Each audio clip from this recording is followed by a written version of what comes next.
Hello, everyone. Dr. Vicky here, speaking to you from the Seeds of Transformation Healing Center. It's time for Taroscopes again. We're going to be doing the Taroscopes for the sign of Taurus. That's Taurus Sun, Taurus Moon, Taurus Rising for the month of February 2024. So February is definitely a month which we're moving rather quickly through. All the planets in the heavens are now direct. The last planet to go direct was Uranus at the end of towards the end of January. So things that have been sort of things where we feel like things have been dragging along now go into hypersonic speed. The story for February is planets meeting the planets meeting up with Pluto. Really is kind of the story um, of um, of the month. A lot of new beginnings beginning this month. So let's just jump right into it. We'll jump right into the astrology, and then I'm going to be doing a card reading, and I'm pulling a rune, or I've already pulled a rune card and a crystal ally card for your sign, but we'll talk about that when we get to the reading part of this video. So let's jump into the astrology.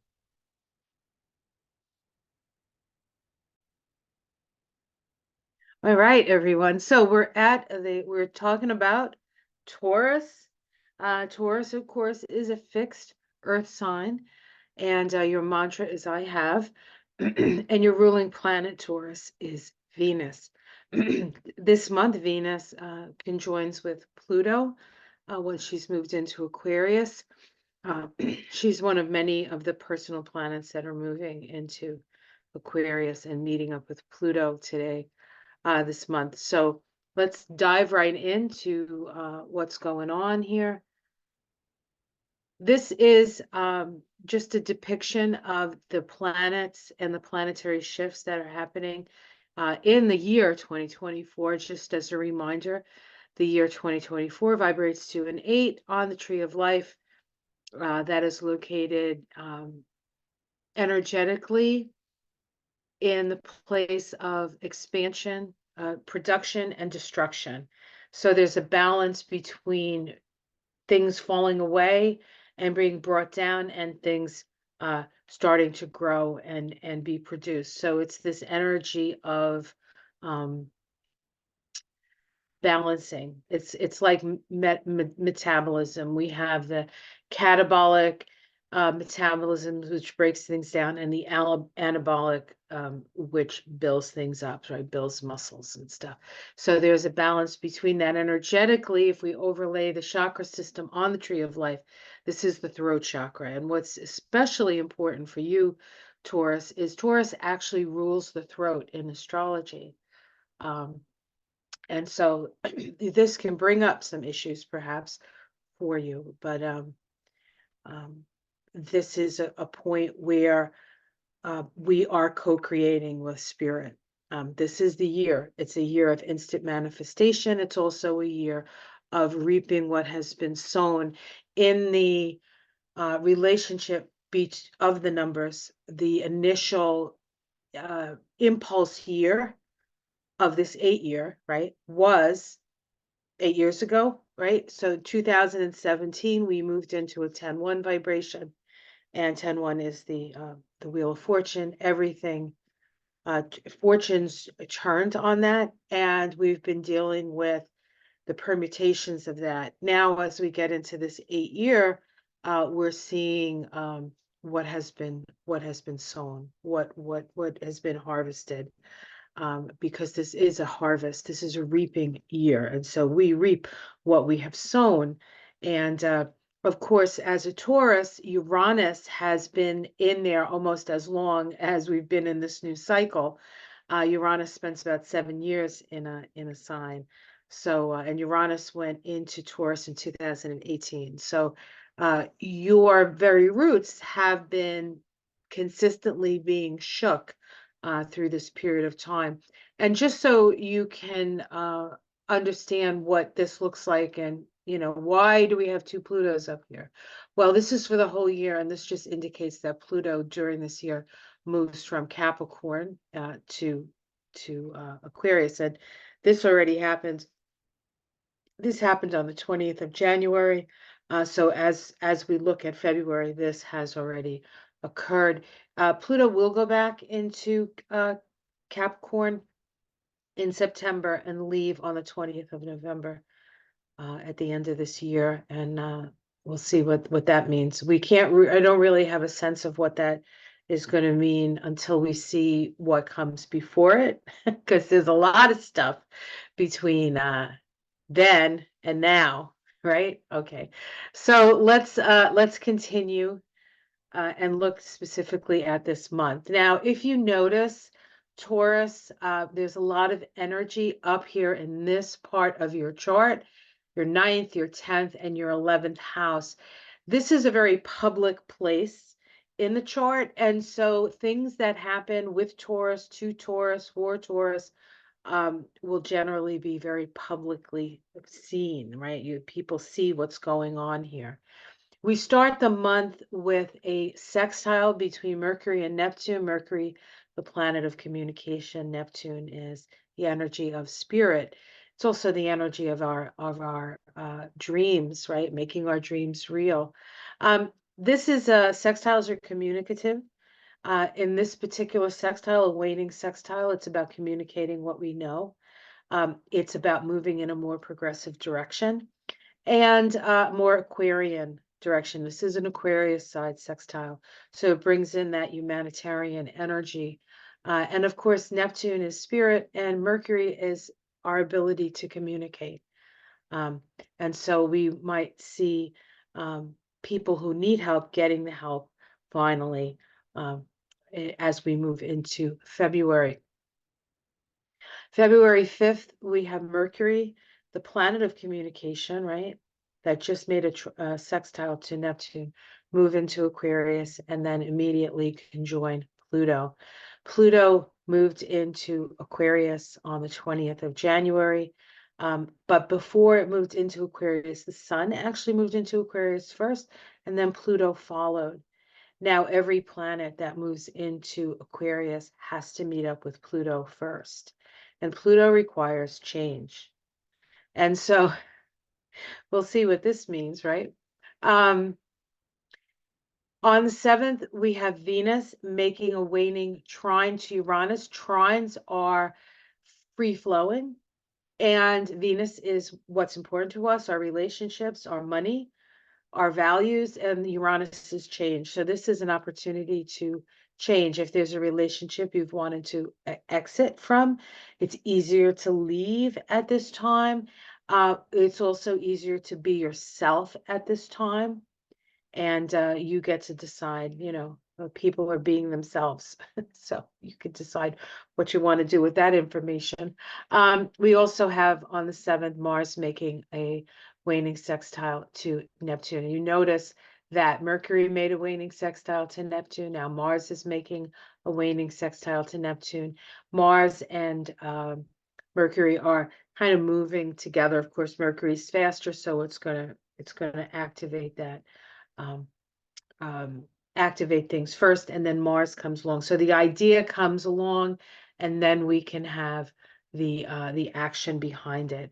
So that's really good because it's not just action without thinking, right? So the thinking happens first, then the action happens after that. And again, this is an energy of humanitarian endeavor. So hopefully folks have gotten the memo on this one.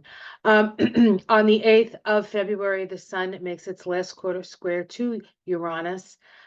This is part of a synodic cycle that begins with the Sun-Uranus conjunction, which of course would happen in Taurus. That happened last year, 2023. And now we're 3/4 of the way through. So this is a naturally rebellious time. It's also Uranus in itself is a rebellious energy. And the Sun in Aquarius, it's a rebellious energy.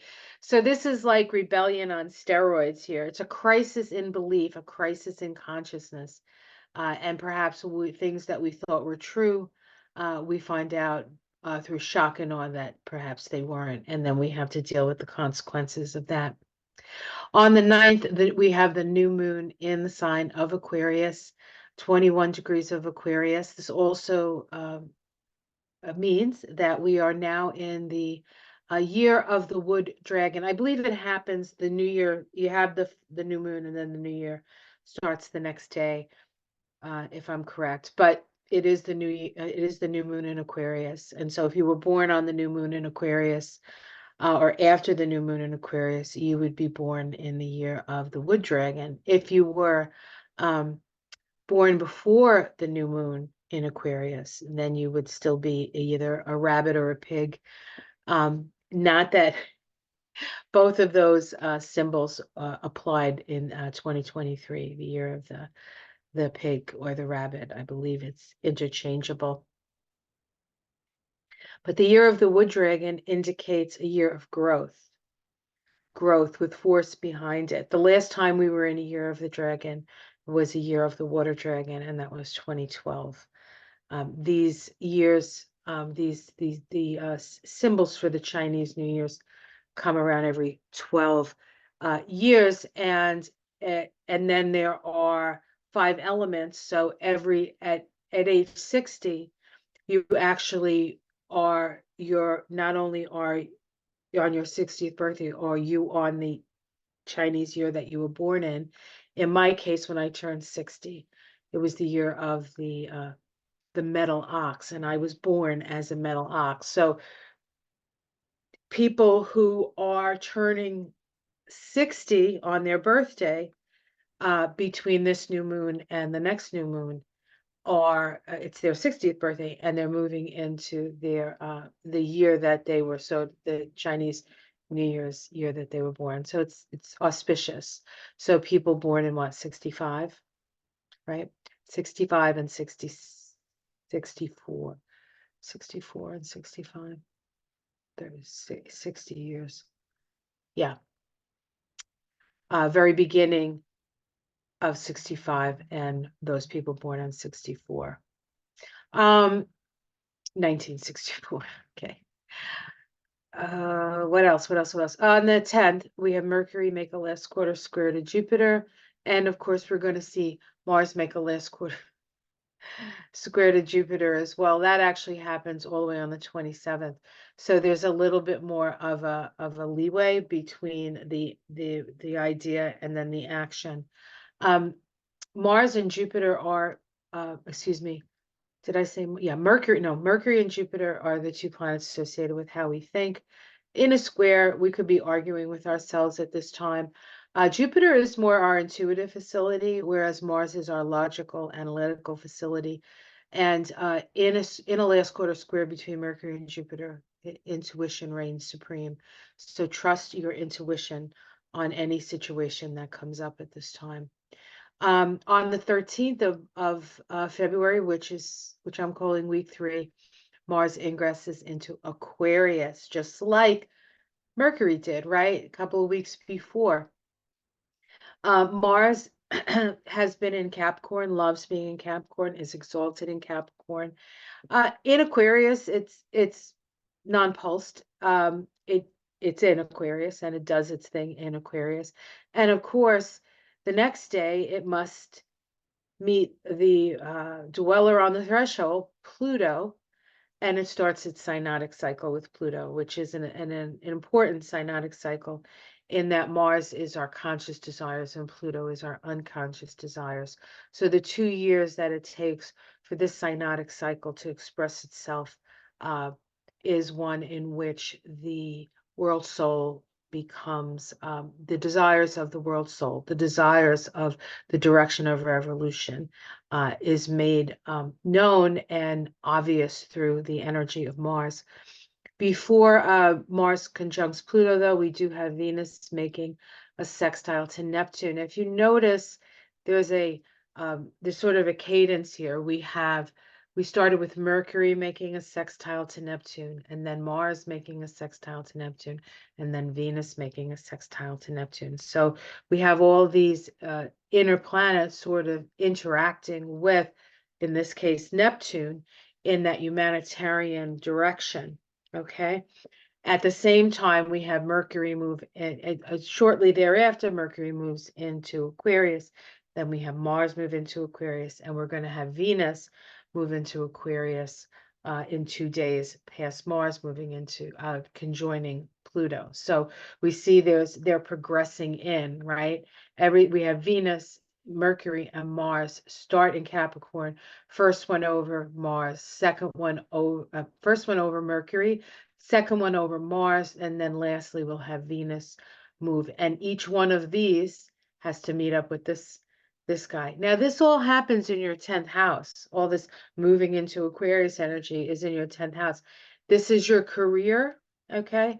And so this requires a certain amount of transformation. Now, of course, Pluto just moved into Aquarius, and if you want to know what that's going to mean for you for most of 2024 and the next 20 years after that, you can take a look at the last time Pluto moved into Aquarius, what was happening in your life at that time. When was that? That was March 23rd of 2023 until I believe July 2nd of 2023. So there was like a little period of time when Pluto was in Aquarius, giving us a little taste of what's to come.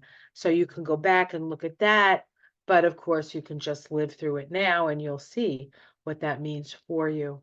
Of course, you have been getting shook up by Aquarius's ruler, Uranus, since 2018. So you're pretty familiar with this Uranian energy that's coming up and has been challenging Taurus. And Uranus is always a bit of a challenge, but especially for a sign like Taurus, because you are the most fixed sign. So those things that we thought we could depend on are the most dependable things are being shook to their very core. Now, does that mean that they're destroyed and we can't depend on them anymore? No, actually, when we get to the other side of this and Uranus moves into Gemini, which is going to happen, I believe, next year, 2025, we'll know what we can depend upon. That will be evident to us, and we can continue to depend upon it because it has gone through the gauntlet. So the Taurus energy has gone through the gauntlet of Uranus. All right, so let's continue here. Venus. Now, the Venus sextile to Neptune is especially important for you because you're a Venus-ruled sign. So anything that happens to Venus during the month is felt a little bit more acutely by the Taurus. Oh, and the Libra, but we're talking about Taurus, right? So on the 16th, Venus ingresses into Aquarius. We also have Mercury making a last quarter square to Uranus. Well, if Mercury's making a last quarter square to Uranus, doesn't that mean that Mars is going to make a last quarter square to Uranus and Venus is going to make a last quarter square to Uranus? Yes, that doesn't happen till next month. So you can just relax into that last quarter square. Again, crisis in consciousness, crisis in belief. Mercury and Uranus have a special relationship in that Mercury. Uranus is a higher octave of Mercury. But this is all in an attempt to free us from those structures that no longer serve our evolution. And we're dealing with mental structures, so thoughts, ways of thinking about things, and the like. All right. On the 17th, we have Venus make that conjunction to Aquarius. Remember the day before your ruling planet Venus moved into Aquarius. All these conjunctions are occurring at the first degree of Aquarius because Pluto moves very, very slowly, and these personal planets move very quickly. On the 18th, the next day, we have the Sun move into Pisces. This is going to take a little bit of the pressure off for you as the Sun, the illuminator, moves out of that most public place of the 10th house and moves into the 11th house of groups. So you can feel a little bit more like you have almost like the protection of friends and people around you. Plus Neptune tends to ease things. I mean, Neptune, Pluto, no, the energy of Pisces is a little bit more amenable to your earthly nature. Pisces is water, earth, and water flow together. It's a very creative combination. Whereas the Sun in Aquarius is squaring your Taurus, so there's a lot of tension. Once it moves into Pisces, the tension sort of eases a bit. And that's going to, I think, feel good because the February is pretty tense for the Taurus. And then on the 22nd, isn't that Washington's birthday, right? The 22nd. We have a conjunction between Venus and Mars. Every 2 years, Venus and Mars conjoin. This time they're conjoining at the 7th degree of Aquarius. The Sabian symbol for the 7th degree of Aquarius is a child being born out of an egg. So our Mork from Orc, Sabian symbol, as it were. But it speaks of sort of like a whole new generation, a whole new mutation coming in. And because we're dealing with Venus and Mars, the two planets that are associated with relationship, it's asking us to relate in a totally different way than we have before, interestingly enough. Now, this is a 2-year cycle. It does take 2 years for it to complete. So this is just the initial phases. But it's important because all of this Aquarian energy that's being introduced at this time is asking us to move in a more progressive humanitarian direction. So it's the impetus in a way that I think is going to move us through 2024 into 2025, because there's still quite a bit of shadow that needs to be exposed and will continuously be exposed throughout the year until we, get to the other side of it. And then we'll have different problems and different challenges. But there's something about the end of an age here that still needs to show itself for us to see, for us to understand, and for us to move through and relate in a different way. On the 23rd, Mercury follows the sun, right? Ingresses into Pisces. A little bit more of an ease here for you as your mind sort of steps into that mystical, magical energy of Pisces. Excuse me a second. An ambulance or something just passed the house. It was really noisy. Which means usually when that happens, like if I'm saying something and an ambulance or there's a siren or there's a train or a beep or something, or bark or squawk by my bird, it usually means that it's important. So whatever I just said was important. Don't ask me what I said. No, I know what I said. Mercury ingress into Pisces. The 11th house is the house of friends. So this can also be a time when you have an opportunity with the Sun and Mercury in Pisces in that 11th house to join a group or to spend time with a group, to find your tribe, as it were, and have a little bit more less tension in your life at this time. On the 24th, we have a full moon in the sign of Virgo. This full moon falls in your 5th house with the sun in your 11th house. This is the axis of love, Taurus, and you could, and full moons are always points of awareness, like something comes to fruition. And of course, this is part of the new moon cycle. So this is the halfway point of the new moon. That new moon, incidentally, which I didn't mention, well, I did mention, but I didn't mention where it is, starts in your 10th house. And so that's your career house. So this is an opportunity for new career opportunities. And we see, at least initially, what that brings forth, and that's the 5th house, which is the house of creative self-expression. And remember that we're dealing with the throat chakra for you this year, so it's important that you're able to speak your truth, I think, but it may not come easy. There may be some things that you have to work through for that. On the same day as the full moon in Virgo, we have Venus make its last quarter square to Jupiter. And this is this is where you just have to be careful that you don't like spend too much money. Jupiter tends to exaggerate things, and squares create crisis. So this could be a fluff up in a relationship, perhaps an exaggeration. It is, again, a last quarter square does have that rebellious energy, so you can expect people to be rebelling. It could even be you. You are a Venus ruled sign. On week 5, we have Mars make its last quarter square to Jupiter. Now, wait a minute, didn't Venus just make a last quarter square to Jupiter? Yes, because Venus and Mars now are moving together. And things will happen to Venus first because Venus is faster than Mars, right? Mars takes 2 years to go around, uh, orbit the sun, whereas Venus only takes a year. So Venus is gonna take the lead now. It moves together with Mars and then moves past Mars and takes the lead. So the lady takes the lead, as it were. Um, on the 28th, this is an important day. This is a day of beginnings, really, because we have 3 conjunctions on that day. There are a lot of planets moving together, and you can kind of see that, like everything is lumped together here. But on this day, February 28th, we have the Sun conjoin Mercury. Now, this is what we call a superior conjunction of Mercury. Mercury is direct. The Sun can conjoin Mercury when it's direct or when it's retrograde. When it's retrograde, it's considered an inferior or interior conjunction.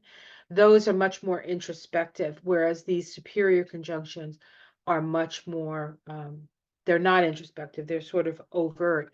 But the sun is under the ray, I mean, Mercury is under the rays of the sun. Anytime anything conjuncts the sun, is called cazimi. It's at the heart of the sun. And so it's an idea whose time has come, but it may take a while. It needs to like get out from under the rays of the sun in order for us to really see what's going on. So there is a little bit of a mystery with this conjunction. Mercury also conjoins Saturn, right? Saturn is in Pisces. Saturn's in Pisces since 2023. And so this starts a synodic cycle between Saturn and Mercury, Mercury being our mind and Saturn being the structure of, but it is in Pisces, and Saturn in Pisces is the most unstructured Saturn we can have because it's in Pisces, and Pisces doesn't know structure from a hole in the wall. Um, but it's also an opportunity to seed an idea in that very sort of amorphous energy of Saturn in Pisces. And so we're planting the seeds of our what we would like to manifest, because Saturn is a planet of manifestation as well. So this is an important day to really sort of figure out what it is that you want to bring forth in this cycle, and this cycle lasts a year. And then we have the Sun Saturn conjunction, which is an interesting conjunction. The Sun is the center of our solar system, and Saturn is the sort of outer edge, the last planet we can pretty much see with our naked eye, except for Uranus on occasion. Very special occasion that we can see Uranus with the naked eye. But Saturn we can see with the naked eye. You can look up at the sky and you will see Saturn if it's, if it's up there. If it's below the horizon, we won't see it. But if it's above the horizon, you see it. And so it demarcates three-dimensional reality. And so this is how far we can go, how far we can manifest in the three-dimensional world. And this starts that cycle, and that's a year cycle. All of this is happening at 10 degrees of Pisces. And I want to read the Sabian symbol for 10 degrees of Pisces because I think, again, this is dealing with, Saturn deals with the limitations. But in Pisces, because it's the end and it's amorphous, there's more of a fertility actually to go a little beyond what we see in our three-dimensional reality. And I think this symbol also indicates that. Let me read it to you. Oops.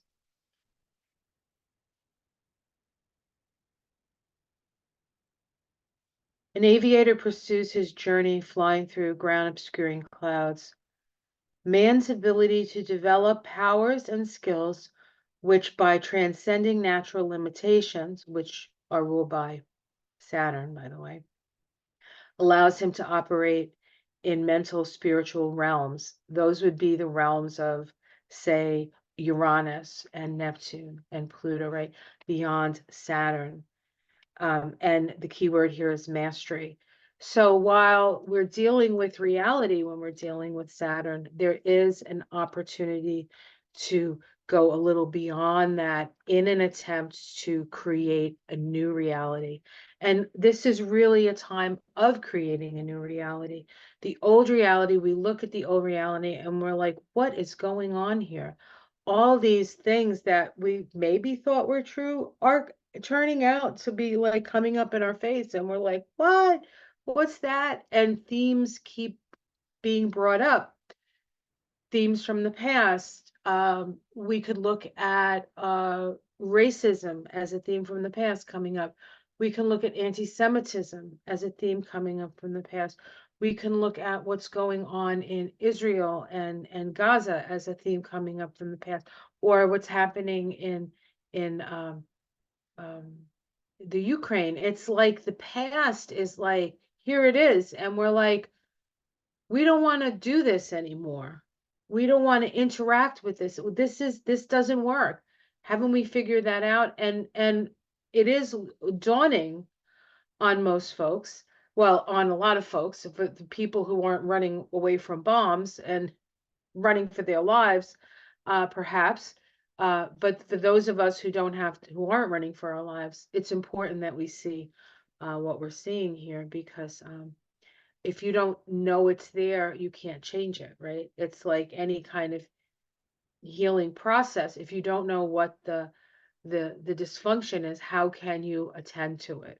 So we are realizing quite a bit of dysfunction and how we're going to do it a bit differently, hopefully. And then lastly, Mercury makes a waning sextile to Jupiter. This is, again, Mercury and Jupiter are those two planets associated with how our mind works, our intuitive sense, our logical sense, and now they're in concert with each other. They're talking to each other. Intuition still has the upper hand, but this is an Aquarian side sextile. So again, there's this energy of humanitarian endeavor. So I feel like February really is a turning point for us to move away from what we've been doing into moving into something new and different, and much more supportive of humanity and those who are suffering through the most recent issues, we'll say. All right, great. So let's get out of this, and I'm going to show you the cards I selected. So the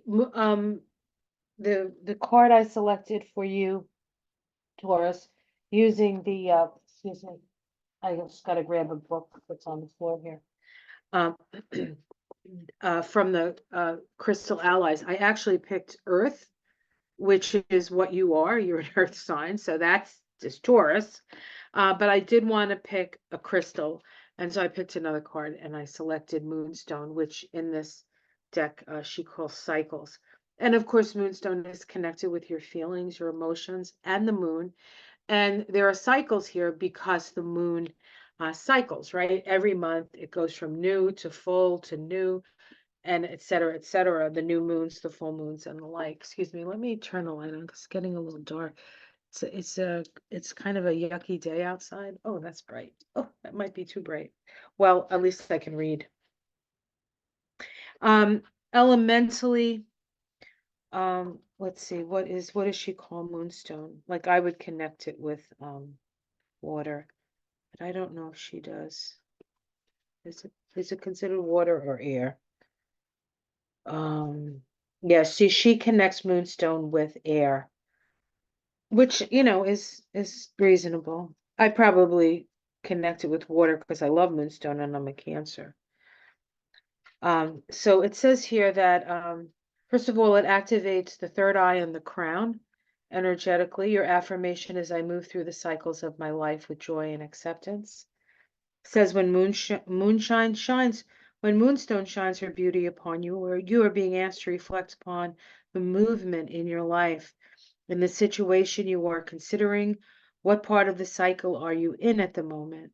Are you at the beginning planting stage where the seed just begins to set, or has the seed already grown into a young plant?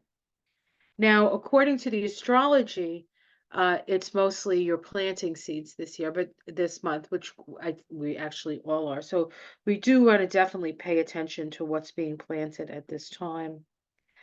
It says both Moonstone and the wind element, of which Moonstone is part of, are telling you to honor the current cycle in your life so you can uh, move more fully through joy. So it's about being in the place that you are and finding the joy within it and the excitement of whatever uh, phase of life that you're in. And of course, if you want to work with Moonstone um, all month, that would be a good stone to work with. It does bring up um, your feelings. So you will be feeling the feels with Moonstone. All right. And as far as a rune card, I selected Ken, which is opening. It's like the glowing metal rod here, right? It's the start of something. This guy's gonna what? Make this into a sword, make this into a farming implement. We don't know. So it's the beginning, it's the potential, but it is fire, so it's glowing. There's a glowing um and let me find it here. Opening, it's called. Um, all right, let me find it in the book here. I have is it Robert? Ralph Bloom's rune book here to okay, 118. Let me see what it says here. Oops. Okay, sorry. Opening, fire, and torch. This is the rune of opening and renewed clarity, of dispelling the darkness that has been shrouding some parts of your life. You are free now to both receive gifts and know the joy of non-attached giving. Kanu is the room.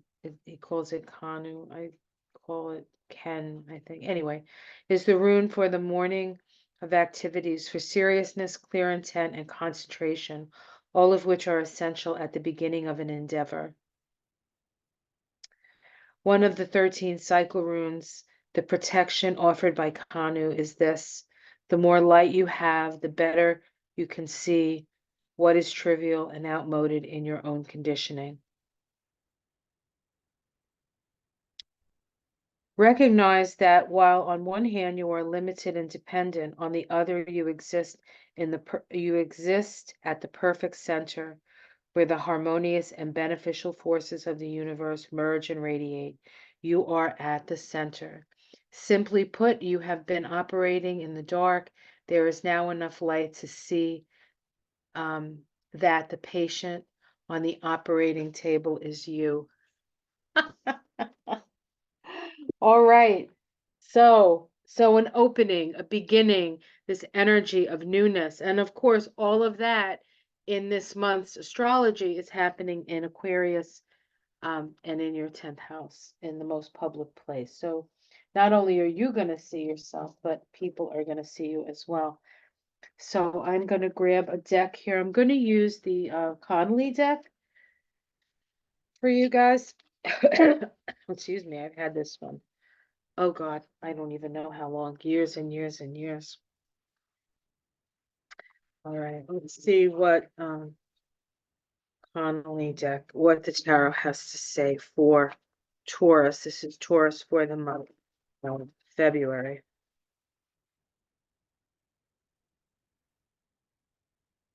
Okay. Give it a good shuffle. Shuffle, shuffle, shuffle.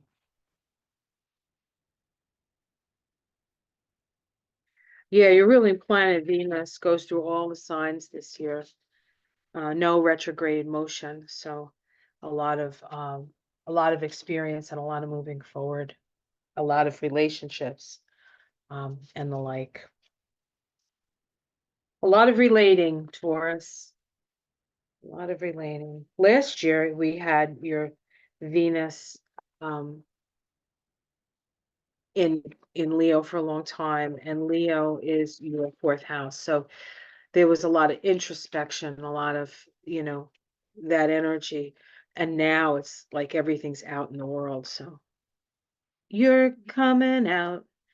You want the world to know. You're coming out. All right.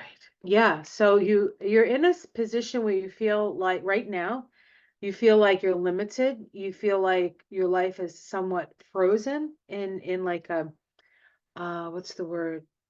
What's that called? Uh, Frozen. Okay, hold on.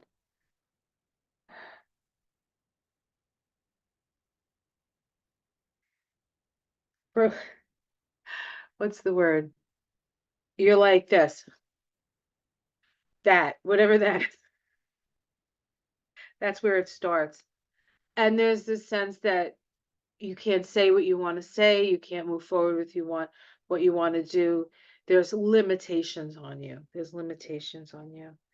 The challenge is to continue to work despite the limitations that you have. This is about having patience because it's almost time for you to come out of the prison here. But it's also about maybe there are some things that you can continue to let go of that still need, you still need pruning. This is a card of pruning. So there could be some things that still need to be pruned. Yeah, you're not happy in your situation. There's a lot of discontent here and a lot of sorrow, but you're focusing too much on the loss and not on what's left, right? Five of Cups. So it's important that you look up from your losses because you still have plenty of things around you that can help you move on into a new way. We have the Queen of Pentacles in the past. This is knowing the value of things. This is security. So you've been financially secure in the past. You know the value of things and you know how to manifest things. Again, in the sky, we have the Five of Swords. This young man is attempting to hand you the sword, but you're so busy praying for deliverance that you're ignoring the opportunity. Okay, so you're ignoring an opportunity. I almost feel like you're kind of shut down and in a negative headspace.